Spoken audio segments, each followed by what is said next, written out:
Hello, my name is Andrew Keane. Welcome to Keane on America, the daily show about everything that matters, with the world's leading commentators and thinkers.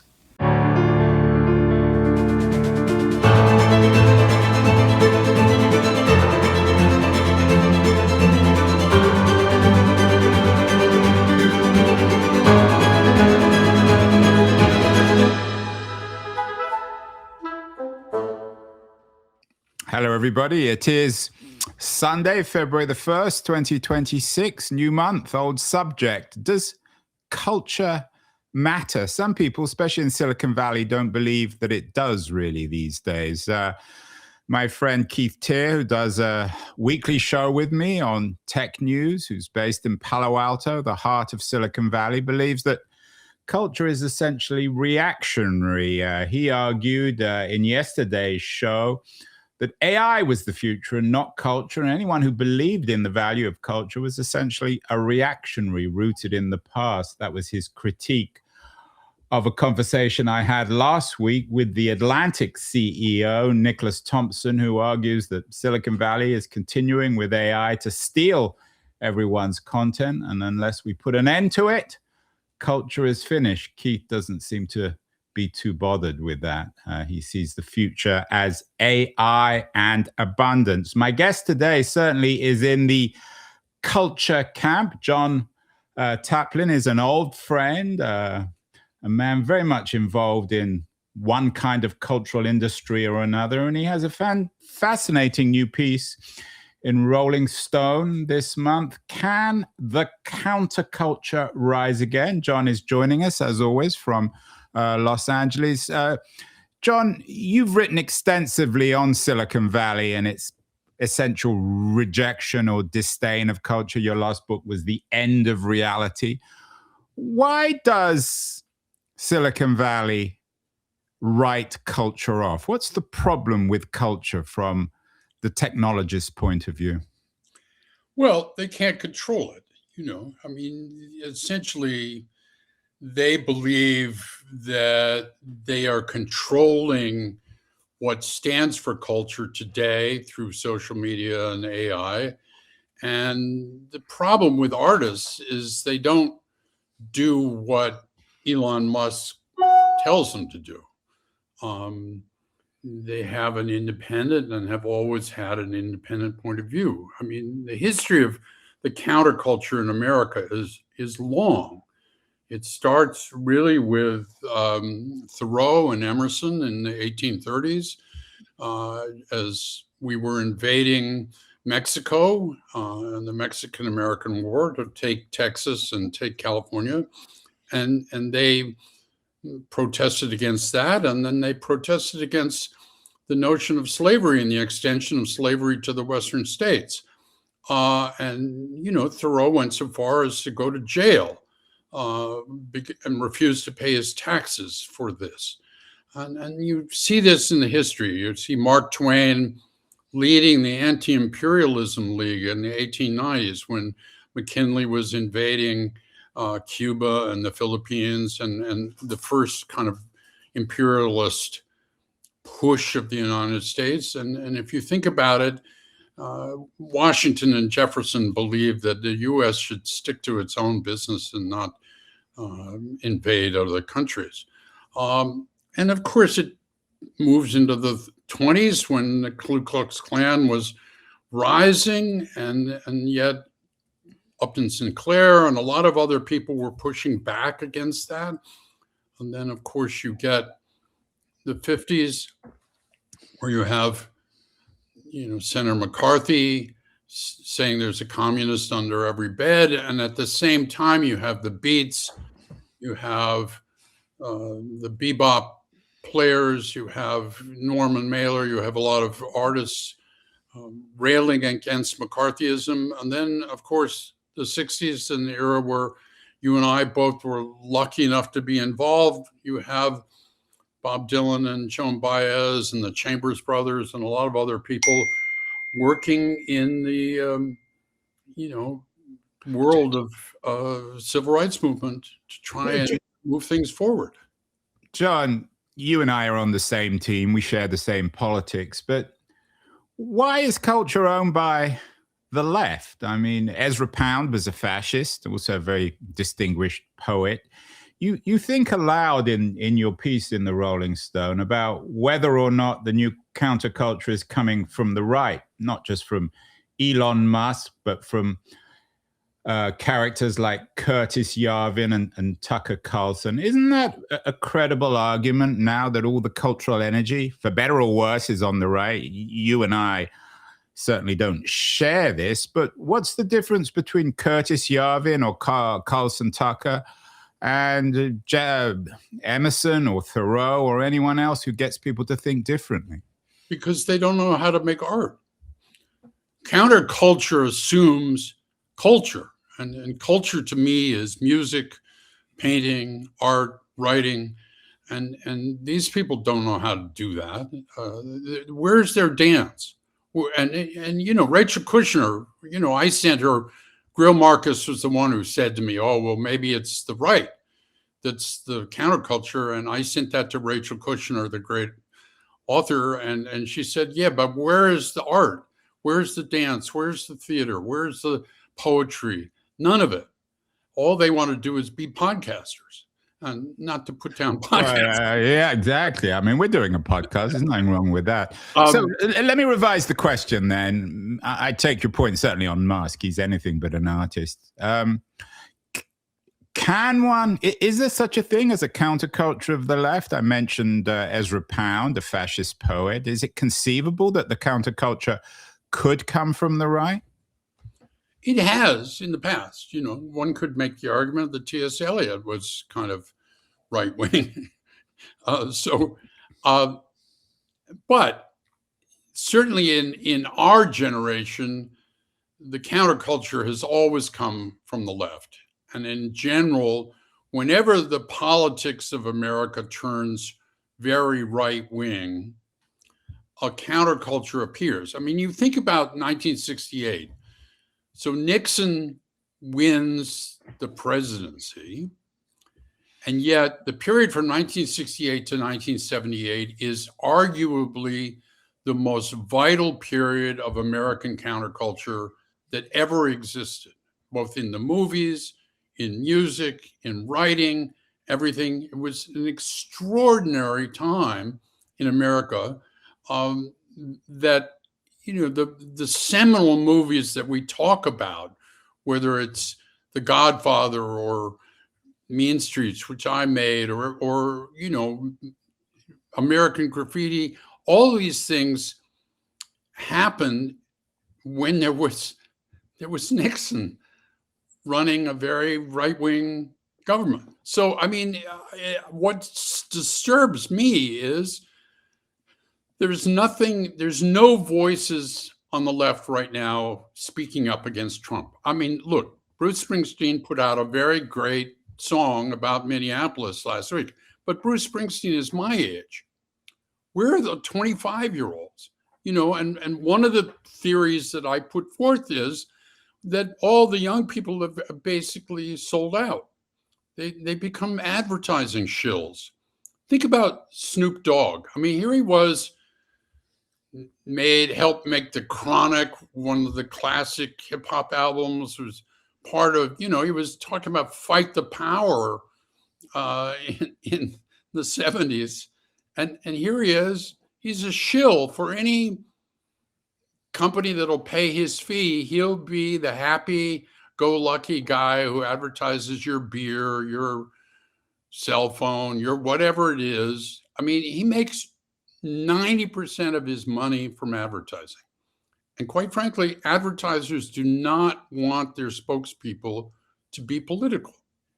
They don't mind if they publicly smoke pot, but they just don't want them to be political. Is it?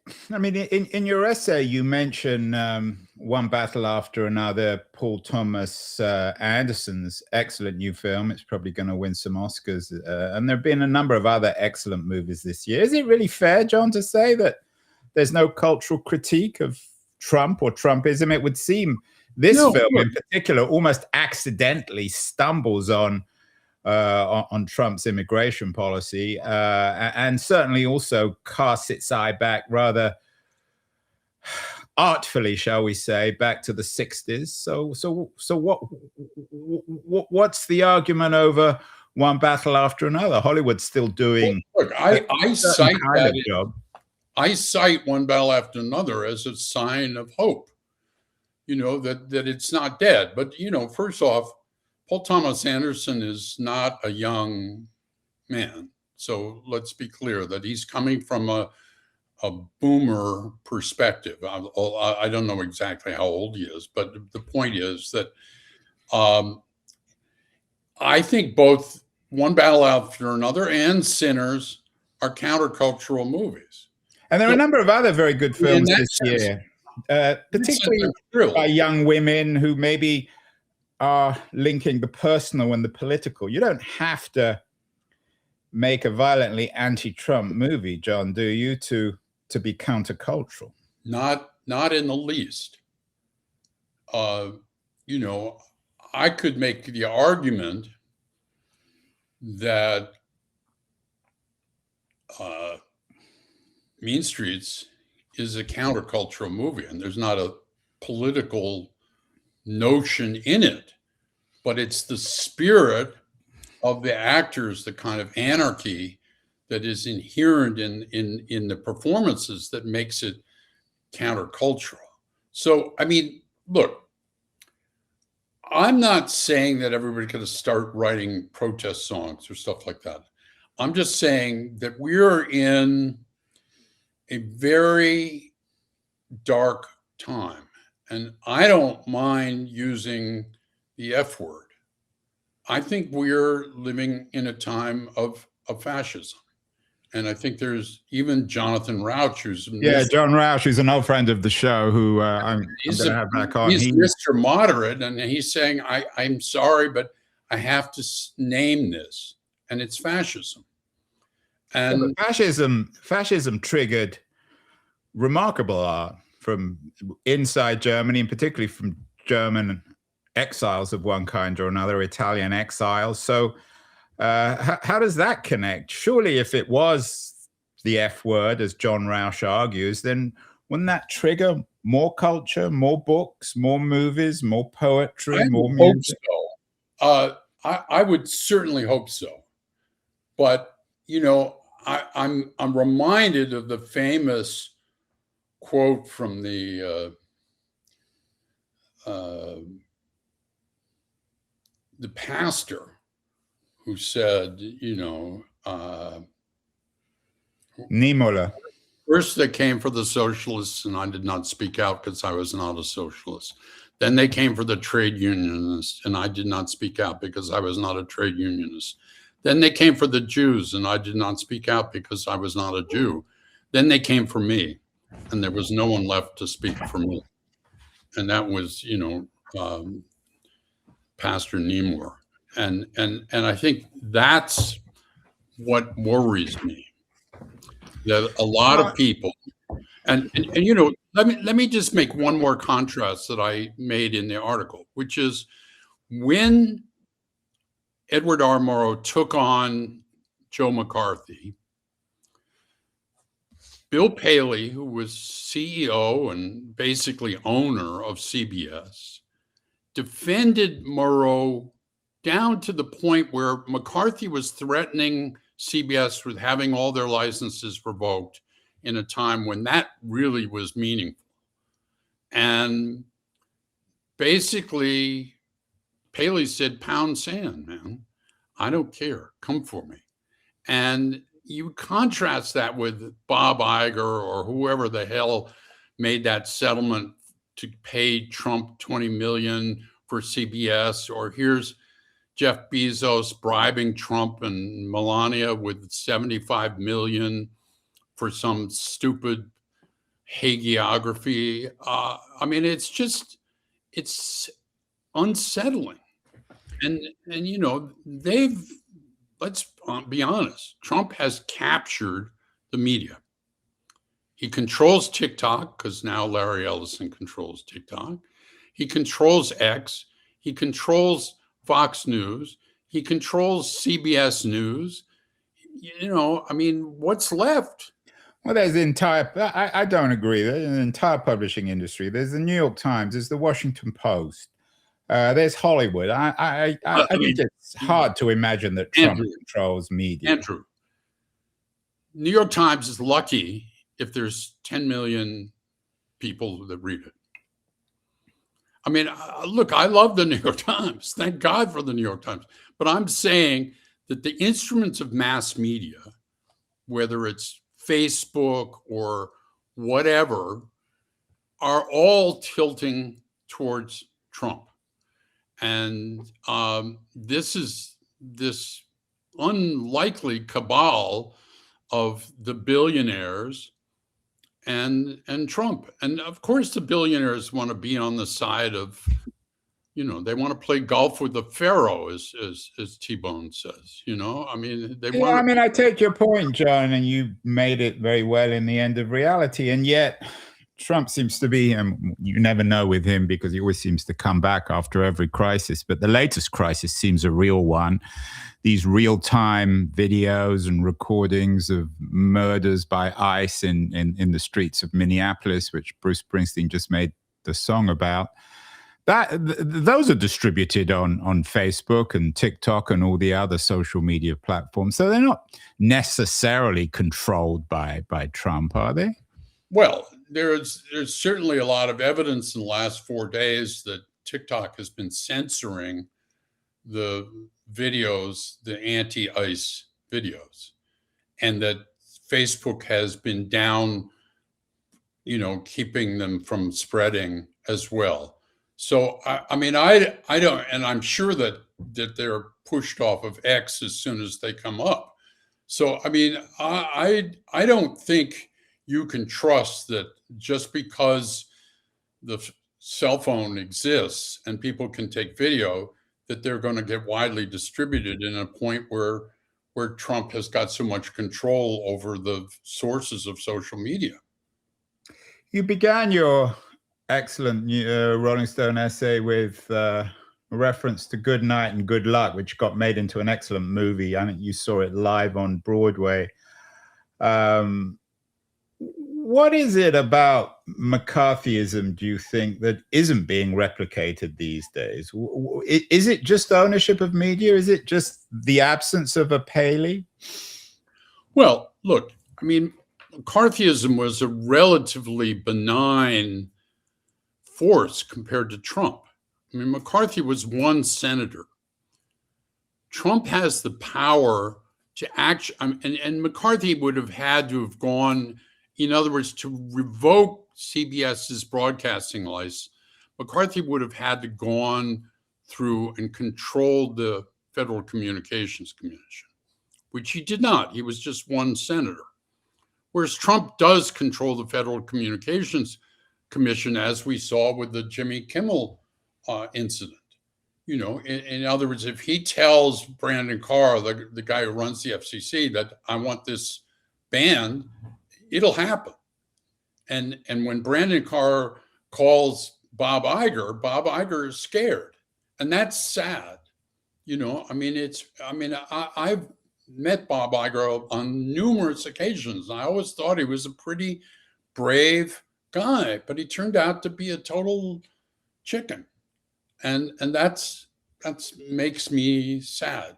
And that there's nobody in position of power. Here you have Tim Cook gets told to come to the Melania movie premiere on the day that they killed this guy in Minneapolis, and he shows up.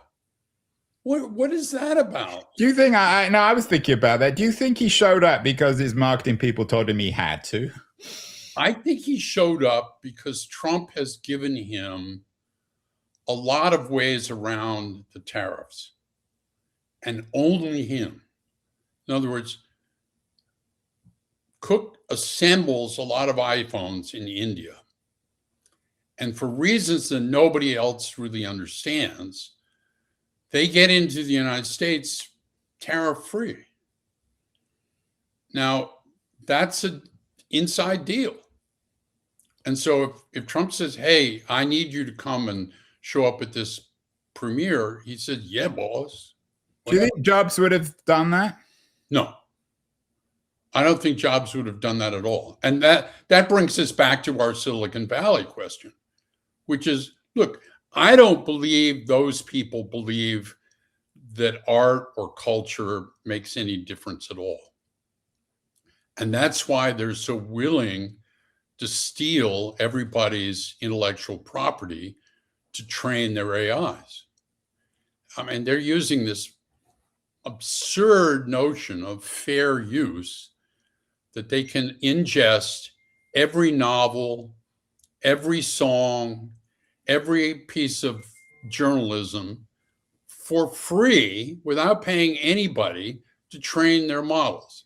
Yeah, and that's Nick Thompson's point. OpenAI. And actually, The Atlantic, which is, of course, financed in part, at least, by Jobs' widow, is suing Google on this very issue. And the New York Times is suing OpenAI. And you know, I made a lot of documentary films, as you know, The Last Waltz and The Prize and Cadillac Desert. And I know what fair use is. You can take 30 seconds of a piece of video and cite it in a film without having to pay a license. But you can't take the whole film. And that's what's going on here. These people are essentially stealing all the culture and using it to make lots of money. And the artists, I mean, that may be why artists have to become advertising shills, you know, because they can't make money off their records. John, what was it? You're part of that generation, as you said. You were Dylan's original tour manager. You made Mean Streets. You made The Last Waltz, some of the great movies of the 60s and 70s. What was it about that generation? Recently, we had James Grady on the show, who wrote 3 days of the, actually, he wrote 6 days of the Condor, and the movie 3 Days of the Condor was built on it. We had a conversation about Robert Redford's trilogy of political movies, The Candidate, All the President's Men, of course, and 3 Days of the Condor, which in my mind is perhaps the best of the three. I agree. What was it about that generation? You made the point earlier, but, you know, I take your point on Thoreau and blah, blah, blah, but there was something remarkable about the late 60s and early 70s when it comes to culture. You were in the middle of it. What was it? Well, first off, you have Nixon. You know, you had the possibility of radical change in the 68 election. You had Bobby Kennedy, you had Eugene McCarthy, you had people saying, let's end this war, let's make racial healing a reality, let's make income inequality, let's reduce that.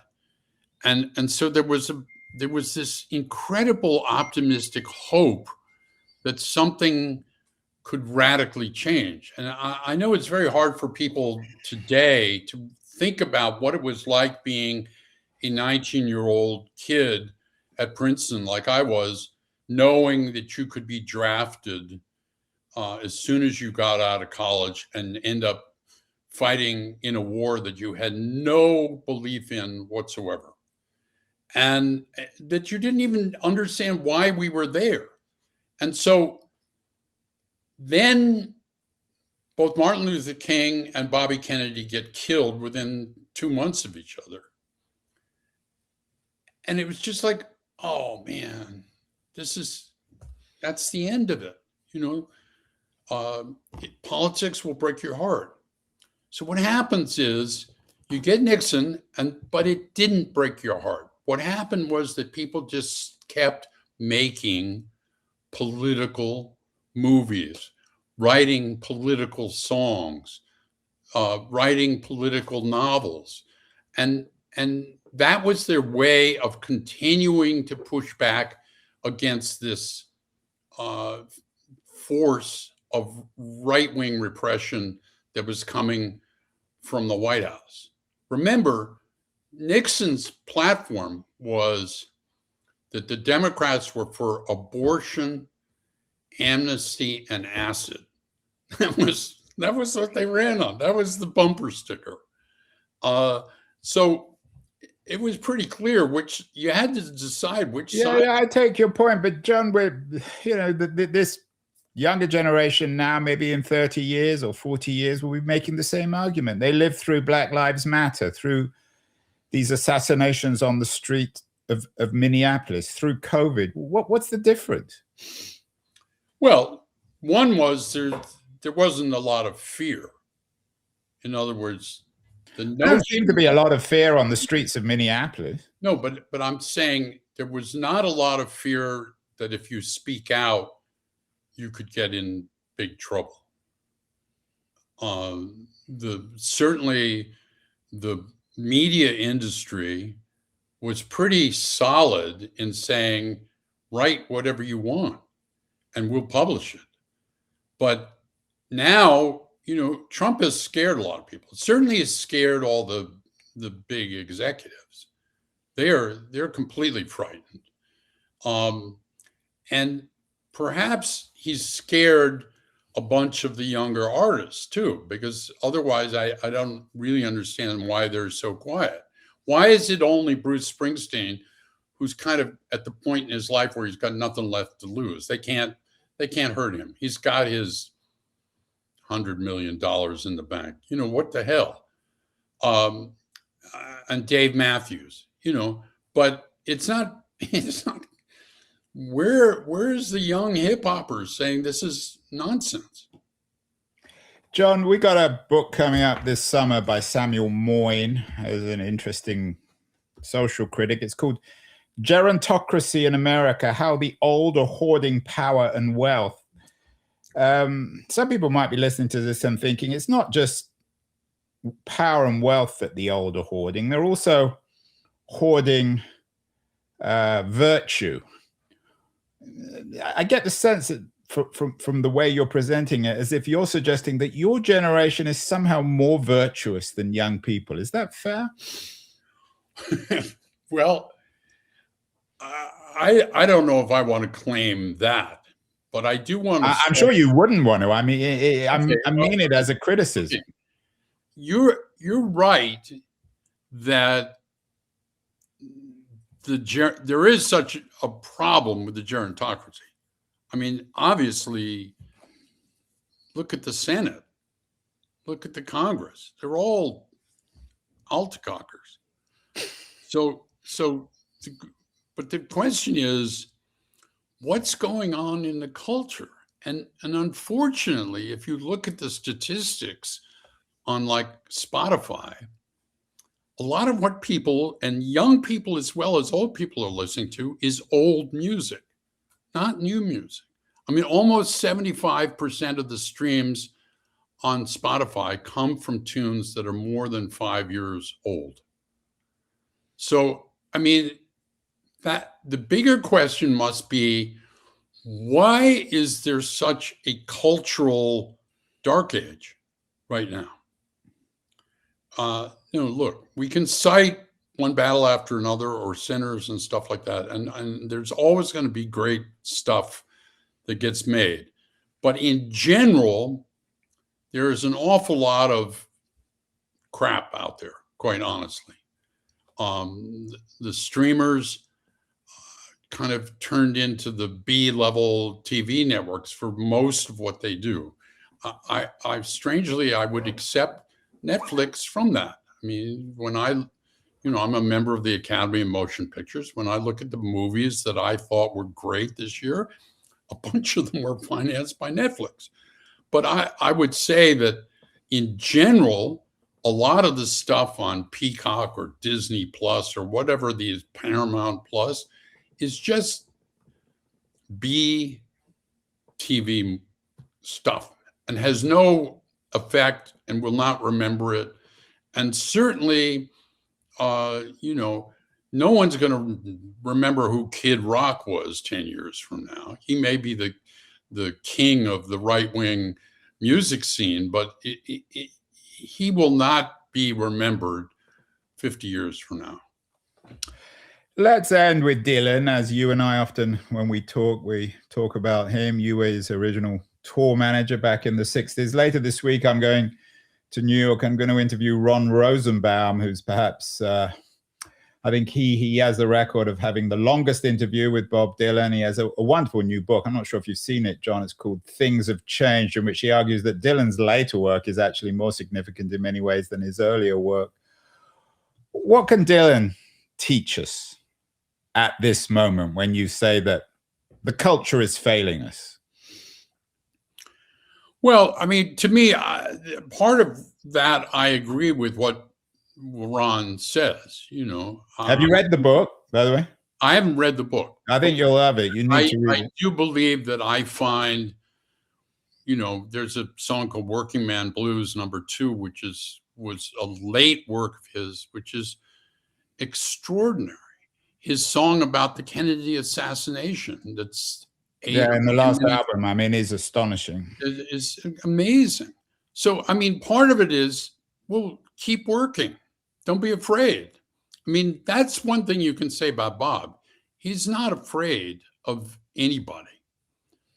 I mean, he would just, if he got threatened by Trump, he would just laugh, you know. So, I mean, I don't know. I wish the younger artists would just get a kind of Cojones transplant, you know. Well, there you have it. Younger artists, younger people watching. John Taplin says you need a Cojones transplant. Can the culture rise again? Can the counterculture rise again, John? You think it can, but it's going to take a bit of doing, isn't it? That's for sure. As always, John Taplin, honor to talk. And this is not an argument that will go away. Are you working on a new book, by the way? A lot of these new essays I'm writing are going to be collected into a book. I found the personal essay format to be something that I really like.